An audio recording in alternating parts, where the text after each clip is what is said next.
কাল চলে গেছিলাম মেলা দেখতে। বাড়ির পাশেই হচ্ছে মেলা, ছোটোখাটো মেলা, বেশ সুন্দর। তো সবার প্রথমে গিয়েই এই যে আমাদের ইনি উঠে পড়লো এইটাতে।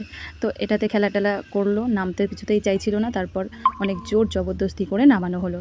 এই মেহেন্দিগুলো কিন্তু আগে ছোটোবেলায় অনেক পড়তাম। তোমরা কে কে মেলায় গিয়ে এই মেহেন্দি পড়তে বলো তো?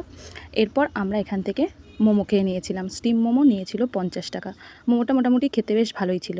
আর এই দেখো অরিজিনাল রিভিউ একদম, বলছে ভীষণ ভালো হয়েছে। এরপর খেয়েছিলাম মথুরা কেক। এই মথুরা কেকটা খেতে কিন্তু বেশ ভালো লাগে, 10 টাকা করে পিস নেয়, খুব সুন্দর খেতে লাগে। মথুরা কেক খাওয়ার পর আমরা এই দোকানটাতে চলে গেছিলাম, বাট এখান থেকে কিছু না খেয়ে পাশের দোকানের থেকে ফুচকা খেয়ে নিয়েছিলাম। 10 টাকায় মাত্র 4 পিস ফুচকা। যাই হোক, এখান থেকে ফুচকা খেয়ে চলে গেছিলাম এই স্প্রিং পটেটোর দোকানে। এখান থেকে একটা নিয়ে নিয়েছিলাম স্প্রিং পটেটো, যেটার দাম নিয়েছিল 30 টাকা। এই স্প্রিং পটেটোগুলো খেতে কিন্তু বেশ ভালো লাগে, বিশেষ করে বাচ্চারা কিন্তু খেতে খুব ভালোবাসে। আর আমার ছেলে মেলায় এলে এটা খাওয়ারই বায়না করে।